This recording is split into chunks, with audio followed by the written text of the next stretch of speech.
Allez, c'est parti dans ce nouvel épisode de podcast. Et aujourd'hui, on va voir ce que les entrepreneurs recherchent tous. Et ça va t'intéresser, hein. Si tu es dans le marketing, si tu es marketeur, presta, tu veux trouver des clients, améliorer la qualité avec tes clients ou te faire upgrader vis-à-vis de tes clients, bah, il faut que tu saches comment ils pensent, il faut que tu saches ce qu'ils veulent, il faut que tu saches ce qu'ils recherchent. Et c'est le sujet du jour. Je suis avec Zérus. Est-ce que tu es en forme? Ouais, super, très, très en forme là. Je suis chaud.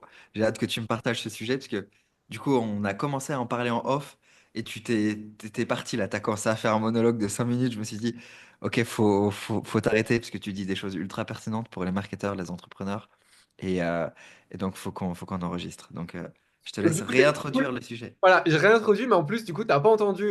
C'est au moment où j'allais annoncer un peu ma pensée, et du coup, t'as pas entendu, donc c'est cool, tu vas pouvoir rebondir dessus et me dire sur quoi tu es d'accord ou rajouter peut-être des éléments qui manquent. Donc, vraiment, si tu es dans le marketing, si tu es un prestataire, si tu veux soit trouver plus de clients ou être mieux payé par tes clients, c'est essentiel que tu comprennes comment pensent les entrepreneurs qui vont faire appel à toi, parce que sinon, tu vas pas pouvoir leur donner ce qu'ils veulent, en fait, ce qu'ils viennent chercher.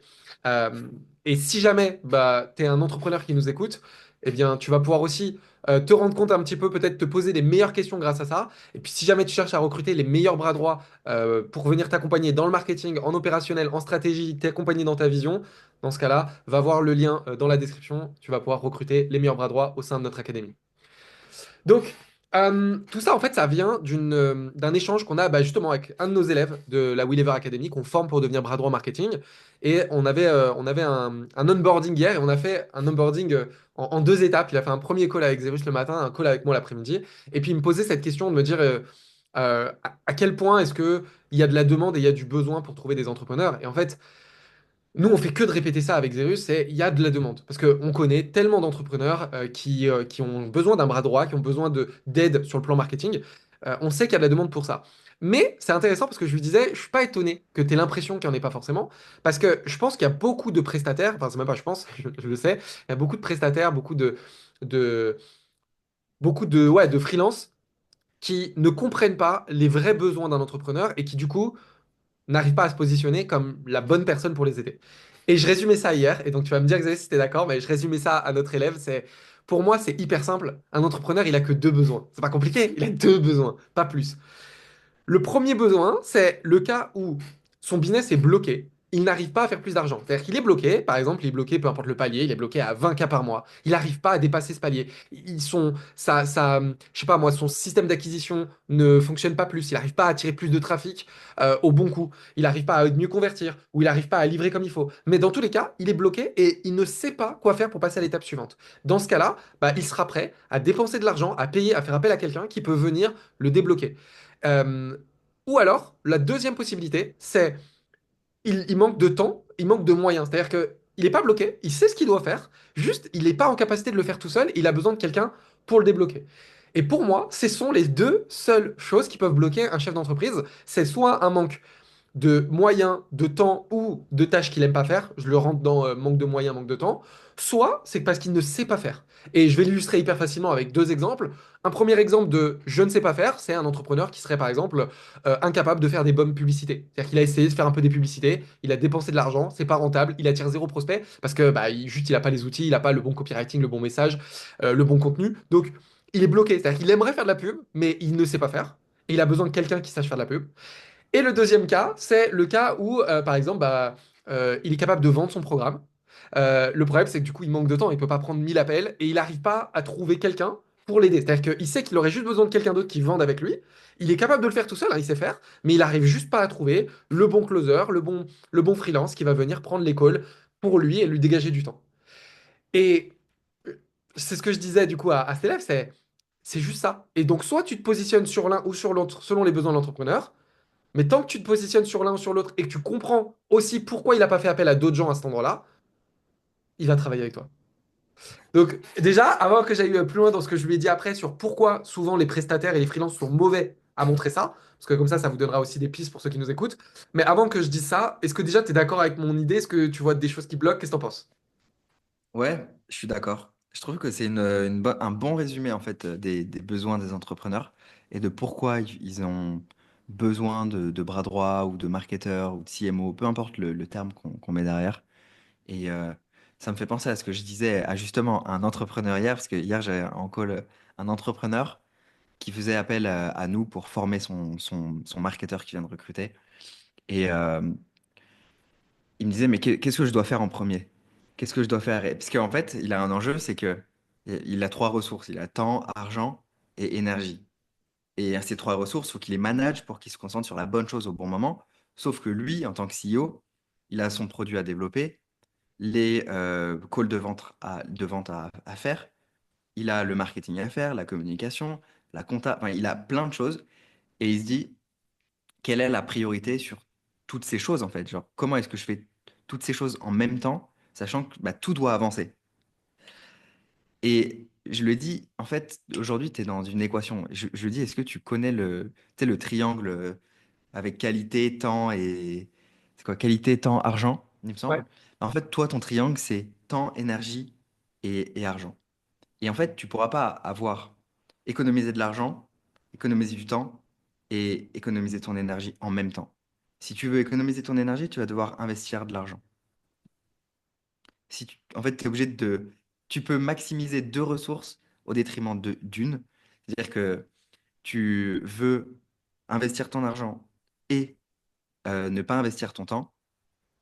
Dans ce cas, temps, argent, dans ce cas, ça ne te demandera pas d'énergie. Je crois que c'est ça. Ça m'embrouille si j'ai pas le visuel. Ouais, Mais ouais, bref, sur le visuel, ça embrouille. Parce que en plus, ouais.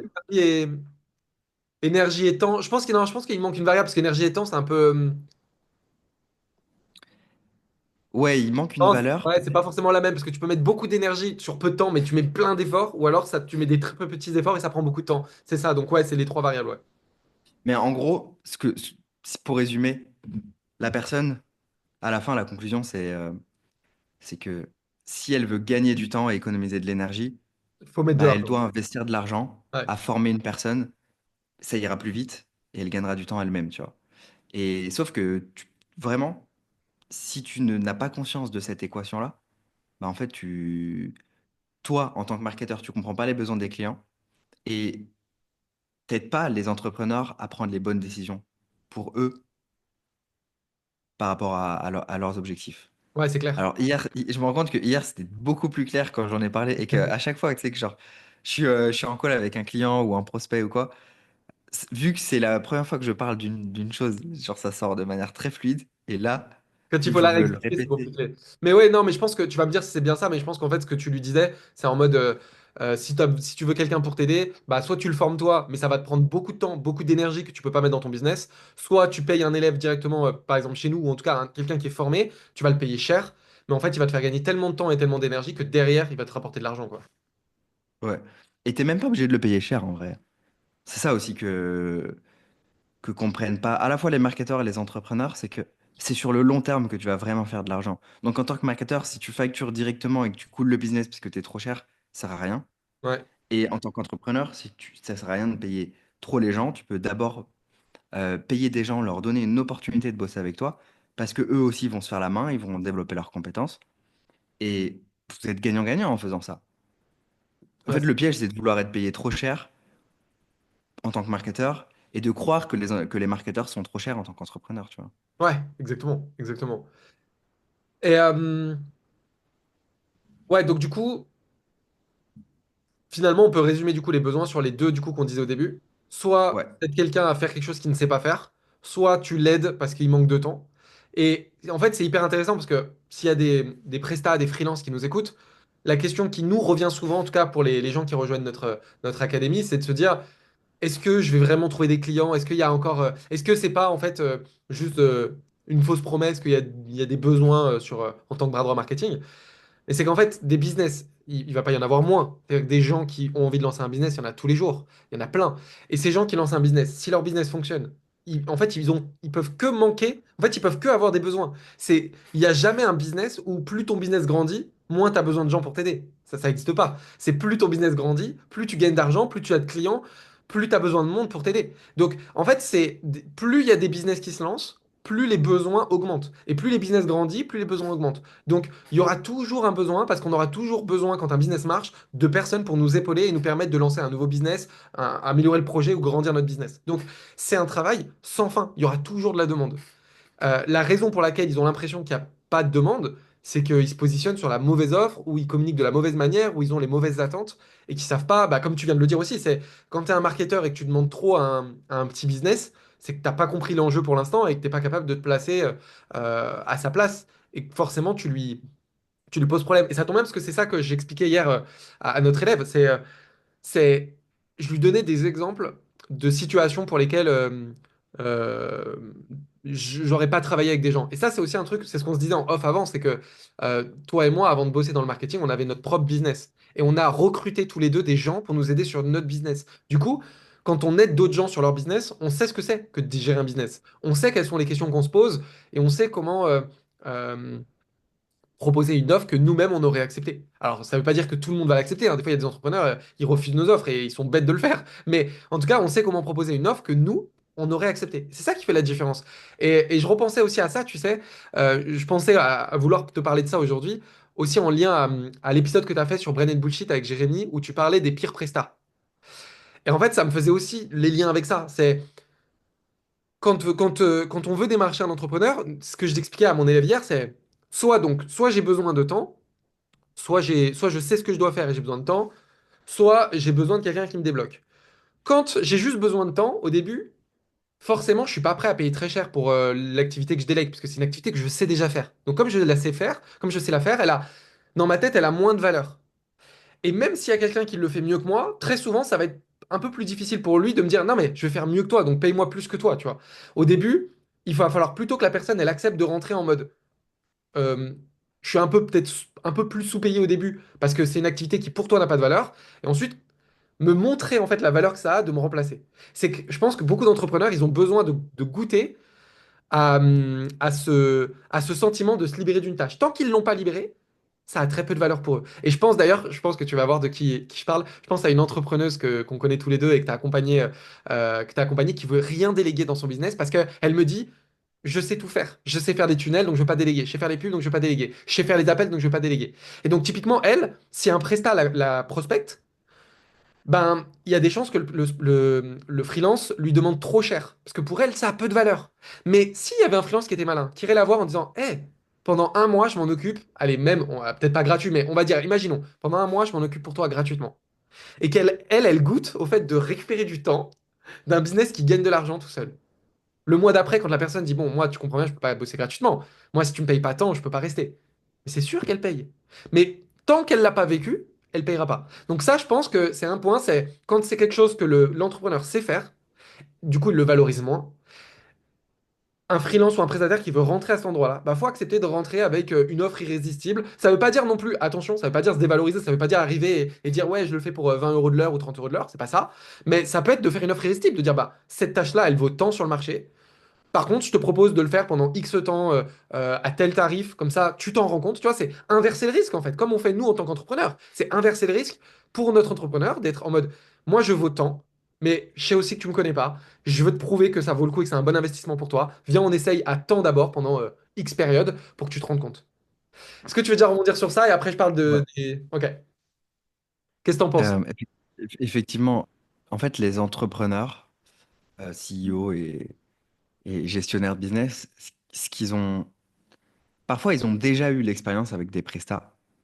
Sauf que ce qu'il faut se rendre compte, c'est que la plupart des prestats se croient forts mais sont nuls. Donc, les entrepreneurs ont des mauvaises expériences. Et vu qu'ils ont des mauvaises expériences, ils se disent, ça vaut pas le coup de déléguer ça, j'ai déjà essayé, c'était pourri, ça m'a pas du tout aidé, ça m'a mis encore plus sous l'eau, c'est de la merde. Et donc, ils mettent encore moins de valeur sur le fait de déléguer ça. Et le Ouais. problème, c'est juste les gens qui se croient bons et qui sont nuls, tu vois. Ouais. Et ça, c'est un gros problème, parce que du coup, ça dévalorise le métier. Et c'est pour ça Et que toi, si tu es vraiment compétent, bah, tu peux. t'as une autoroute. Toi, le C'est but, c'est de tout droit. rentrer, en fait. Ouais, c'est tout droit. Et du coup, alors ça, c'est trop bien parce que c'est un deuxième point. C'est hyper intéressant parce que c'est un deuxième point qui vient avec le premier. Donc, le premier, c'est d'abord juste les entrepreneurs qui n'ont pas délégué ça et qui veulent pas le déléguer parce que pour eux, ça n'a pas de valeur. Et après, il y a le deuxième cas, effectivement, où tu as déjà délégué, ça s'est mal passé. Et c'est quoi le point commun des gens qui sont nuls mais qui se croient forts? Ils demandent beaucoup trop d'argent. Du coup, si tu arrives et que tu t'inverses le risque et que tu dis à la personne, moi, je suis sûr de combien je peux te faire gagner, viens, on essaye ensemble. Bah, ça devient une offre irrésistible pour la personne. Ouais, si t'es vraiment bon, tu t'en fous de rentrer. En fait, ton seul but, c'est juste de travailler avec la personne. Si t'es vraiment bon, tu t'en fous d'être payé le mois un limite, tu vois. Même le deuxième mois, tu t'en fous parce que tu sais que t'es bon et donc que la personne va gagner plus d'argent, va se libérer du temps et donc que tu vas gagner plus parce que tu vas devenir indispensable. Par contre, si t'es nul, tu vas vouloir facturer cher dès le début parce que tu te dis, ouais, moi je suis fort et tout. Et au final, tu vas couler le business parce que d'une, t'es nul, tu vas pas faire avoir de résultats et deux, tu vas facturer super cher. Et le truc, c'est que, en fait, dans notre modèle, dans l'équation, nous, on a une vision très long terme. Et c'est ce qu'on enseigne aux marketeurs qui nous rejoignent, c'est d'avoir une vision long terme et de ne pas vouloir brûler les étapes. Dans ce business model, au début, tu es sous-payé pour ce que tu fais.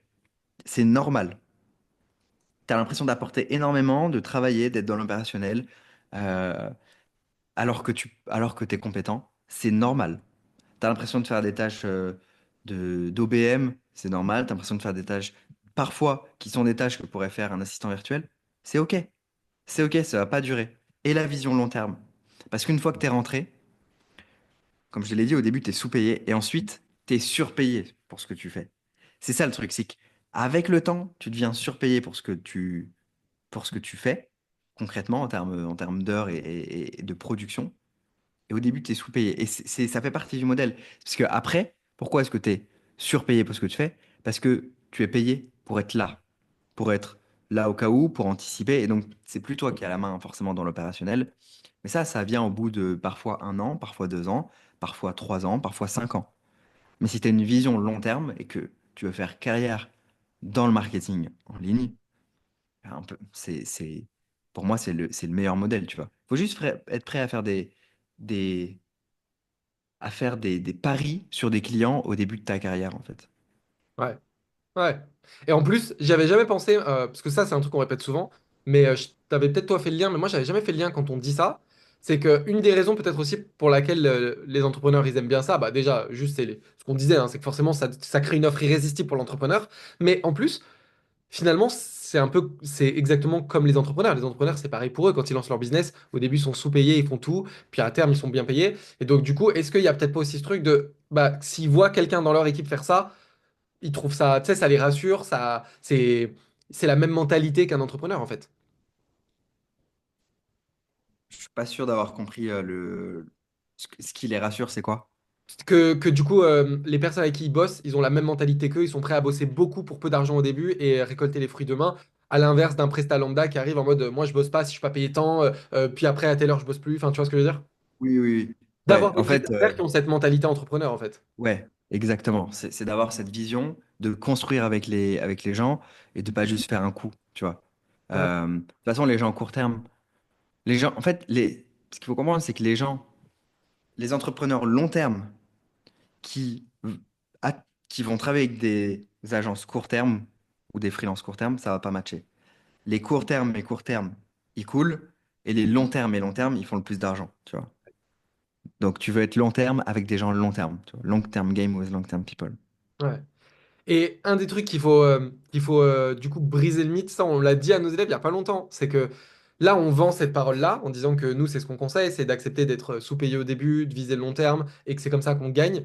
Mais du coup forcément quand tu fais ça, bah, au début dans ton chemin tu vas tomber sur les mauvais entrepreneurs et il va y avoir des endroits où ça va pas matcher, où tu vas faire du boulot, tu vas bosser et qu'au bout de 2 mois, 3 mois la presta va s'arrêter et que c'est pas grave, ça fait partie du jeu, on le vit, on l'a vécu.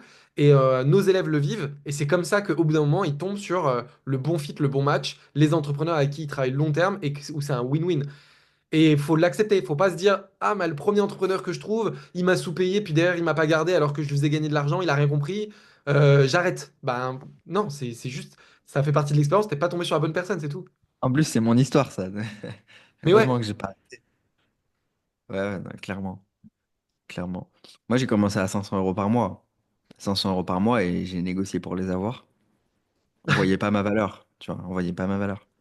Et pourtant, l'entrepreneur a gagné de l'argent, puisqu'il a fait, il avait fait un lancement à 20 000 et après, il a fait, je crois, 2 ou 3 mois d'affilée à plus de 80 000.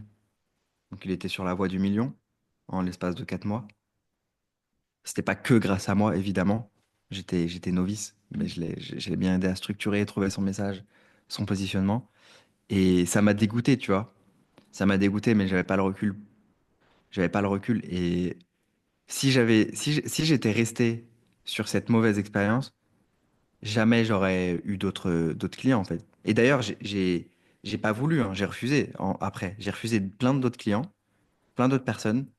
J'aurais dit, moi, plus jamais je veux travailler pour d'autres personnes, tu vois. Ouais. Ni avec d'autres personnes. Je veux être mon propre patron. Allez tous vous faire reculer. Genre, vraiment, j'avais la haine, tu vois.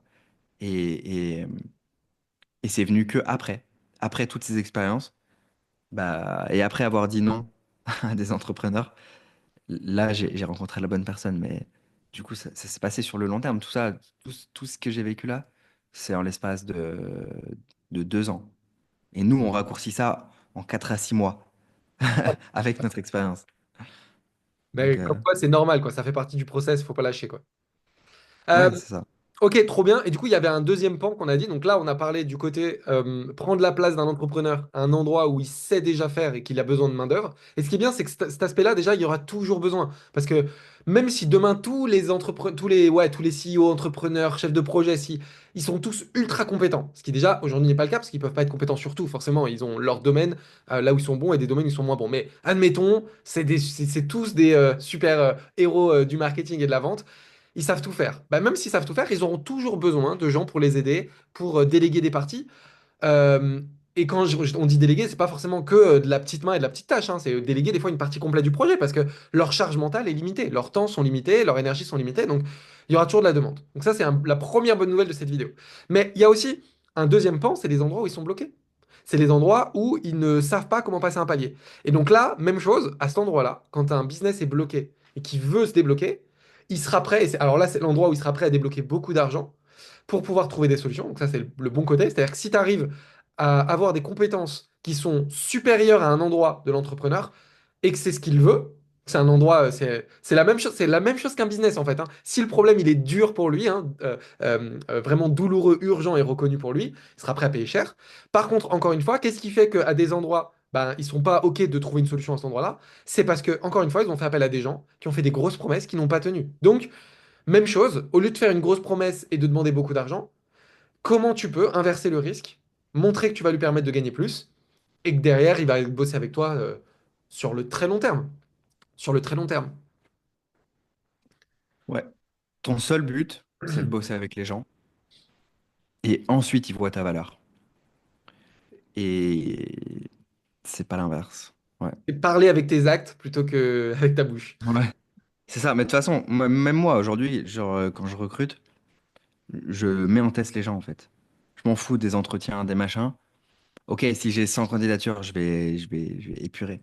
Mais si j'en ai peu, let's go. On teste et on voit ce que tu vaux vraiment sur le terrain. Parce que des gens qui savent parler et bien communiquer, il y en a plein.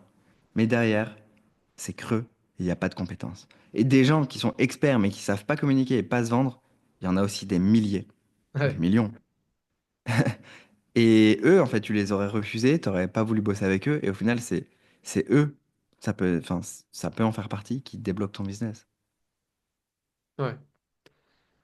Et puis ça demande des fois un petit peu de... J'ai l'impression que ça demande un peu de temps. Quand je dis un peu de temps, c'est pas forcément immense, mais c'est peut-être juste quelques semaines et pas quelques jours pour connaître la vraie nature des prestats. Je pense à des prestats qu'on a pu avoir. Je sais pas s'ils écoutent les vidéos, donc, mais des prestats qu'on a pu avoir, je ne vais pas dire dans quel domaine, mais qu'on a eu toi et moi, et qui au début font du bon boulot.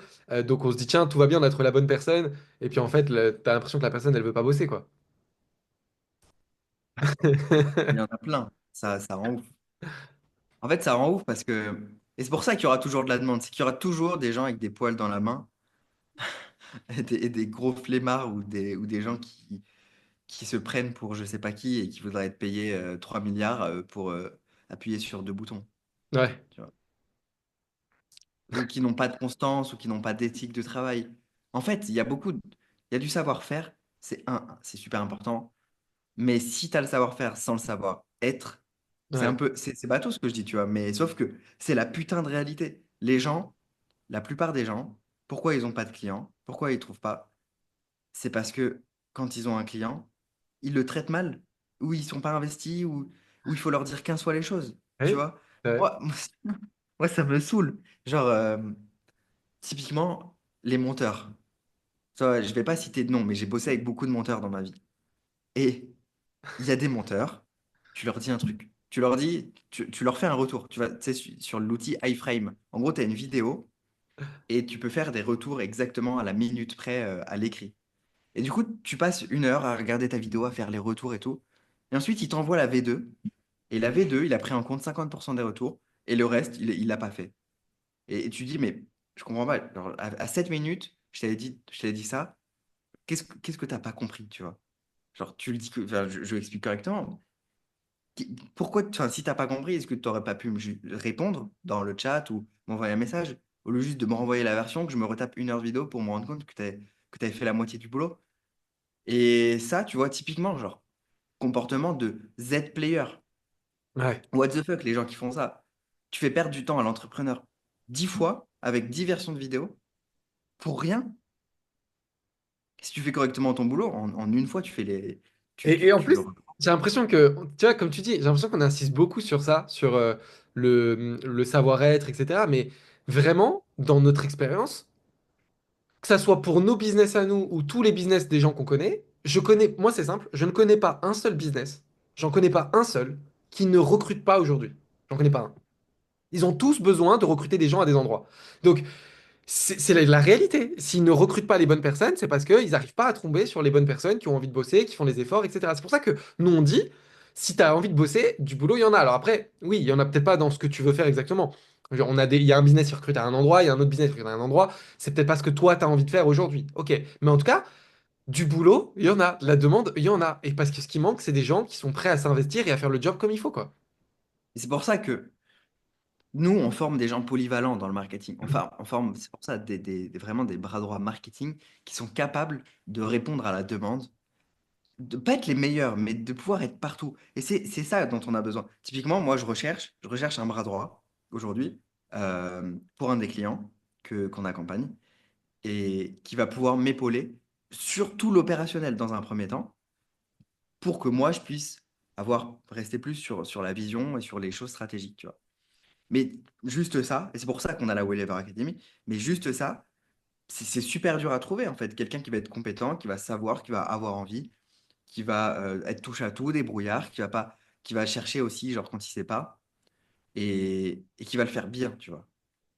Et c'est pour ça qu'on a la Wellever Academy. C'est pour former ces gens-là, puisque aujourd'hui, sur le marché, bah, ils n'existent pas. Et j'avais encore cette discussion avec un gars avec qui je suis allé déjeuner à Dubaï. Pareil, il me dit, j'ai réussi à recruter tout le monde, sauf un marketeur. Je dis, c'est drôle, j'en forme. Mais là, ma problématique, c'est sa problématique. Aujourd'hui, nous, on forme les marketeurs. Maintenant, on va en avoir sur le marché, tu vois. Les premières promos vont commencer à être opérationnelles et compétentes. Mais, euh, mais pour tous les autres qui ne sont pas dans la Wellever Academy, si on a un conseil, c'est déjà, pensez pas que vous êtes trop fort. Parce que si vous faites moins de 10 000 € par mois, vous n'êtes pas trop fort. Il vous manque quelque chose. Soit il vous manque comment communiquer, soit il vous manque à quel endroit est-ce que tu devrais faire les efforts, quand est-ce que tu devrais faire les efforts et quand est-ce que tu devrais pas faire les efforts avec un client, comment trouver les bons clients. Il manque peut-être les compétences pour faire avoir des résultats à tes clients. Bref, si tu fais moins de 10 000 € par mois, il manque des choses, tu vois. Et bah, c'est ce qu'on a à cœur de transmettre. C'est clair. Si ça t'intéresse, tu vas voir dans la description, on a un petit lien. Tu prends un call avec nous. C'est nous qui prenons les calls. Il n'y a pas de closer. Tu peux prendre l'appel avec nous. On échangera avec toi sur ta situation. Et aujourd'hui, il y a de la demande. Donc, s'il te manque les compétences, on va te les donner. S'il te manque le savoir-être, on va aussi te le dire quand s'il faut. Ce sera pas confortable, mais on te le dira. Et derrière, si tu as vraiment envie de bosser, il y a du boulot, quoi. Let's go. Ok, bah, je pense qu'on peut clôturer ici, hein. On vous dit à la prochaine sur un prochain épisode de podcast. Et si vous l'avez écouté jusqu'au bout, mettez-nous un petit commentaire. Ça fait tourner l'algorithme, ça nous aide. Mais surtout, en plus, ça nous permet de le savoir. Alors oui, on peut regarder le watch time, mais c'est cool d'avoir une personne qui dit, je vous ai écouté jusqu'au bout, ça m'a plu, ça m'a pas plu, j'ai aimé, j'ai pas aimé. Et surtout, s'il y a des sujets que vous avez envie sur lesquels on rebondisse, qu'on fasse un épisode dessus, dites-le nous, on fera un sujet sur ça avec grand plaisir. Donc voilà, on vous dit à plus pour une prochaine vidéo. Ciao.